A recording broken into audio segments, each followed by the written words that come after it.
NOTA से भी खोटा निकला है उनका परफॉर्मेंस, नोटा से भी खोटा वो परफॉर्मेंस रहा है पांचों राज्यों में आम आदमी पार्टी का।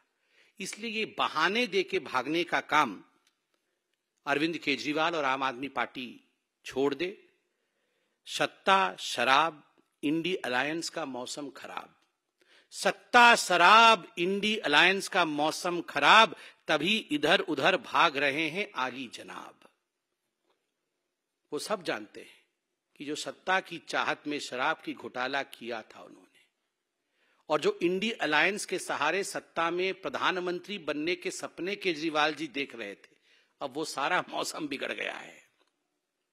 इस कारण से इधर उधर भाग रहे हैं। सत्ता शराब इंडी अलायंस का मौसम खराब, तभी इधर उधर भाग रहे हैं आली जनाब। ये तो था एक फेविकॉल का जोड़ शराब का और अरविंद केजरीवाल जी की भागने की कहानी। मगर बड़े दुख के साथ मुझे कहना पड़ रहा है कि जो अभी मार्च चल रहा है तथाकथित इंडी अलायंस के सदस्यों का, घमंडिया अलायंस के सदस्यों का, vice president of India Jagdeep Dhankhar ji के साथ जिस प्रकार का व्यवहार किया गया है, जिस प्रकार से सार्वजनिक रूप से एक संवैधानिक उच्च पद पर प्रतिष्ठित व्यक्ति का अभद्रामी पूर्वक अपमान किया गया है, this is not just a political issue. ये केवल एक राजनीतिक विषय नहीं है। भारत जैसे देश में यह एक संवेदनशील इशू है, इमोशनल इशू भी है। मेरे पिताजी भी उम्रदराज है। आज मैं अपने पिताजी को देखता हूं तो कभी कभी मुझे भी लगता है कि थोड़े से वो भी झुक गए, कंधा उनका झुक गया है। क्या कोई बेटा अपने पिताजी के झुके कंधों का मजाक उड़ा सकता है? क्या भारत ने कभी यह सिखाया है? आप सब अपने गिरेबान में झांक के अपने माता पिता को देखिए। किसी के पिता 60 साल के हैं, किसी के पिता 70 साल के हैं। हो सकता है रीढ़ की हड्डी थोड़ी झुक गई हो सकता है कंधे थोड़े झुक गए हो सकता है वो थोड़े बीमार हो, मगर क्या हम अपने माता पिता का मजाक बना सकते हैं?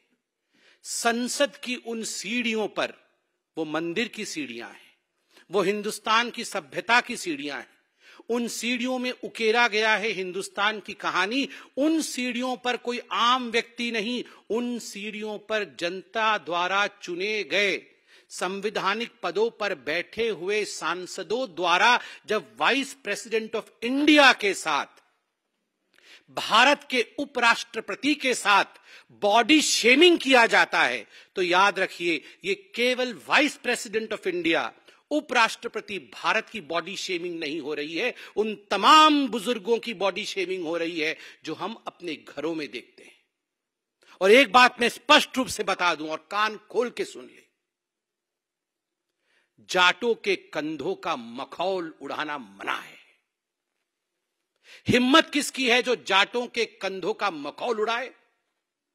ये फौलाद के कंधे हैं जाटों के।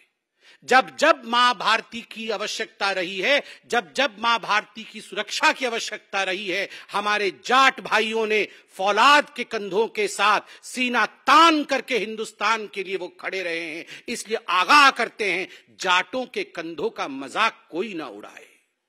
ये कंधे मां भारती के कंधे हैं और जाटों की रीढ़ की हड्डी कभी झुक नहीं सकती।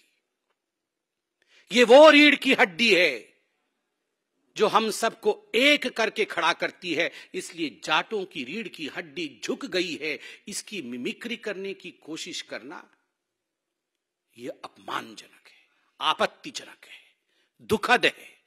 यह राष्ट्रीय शौर्य के साथ खिलवाड़ है। किसको छोड़ा है इस कांग्रेस पार्टी ने?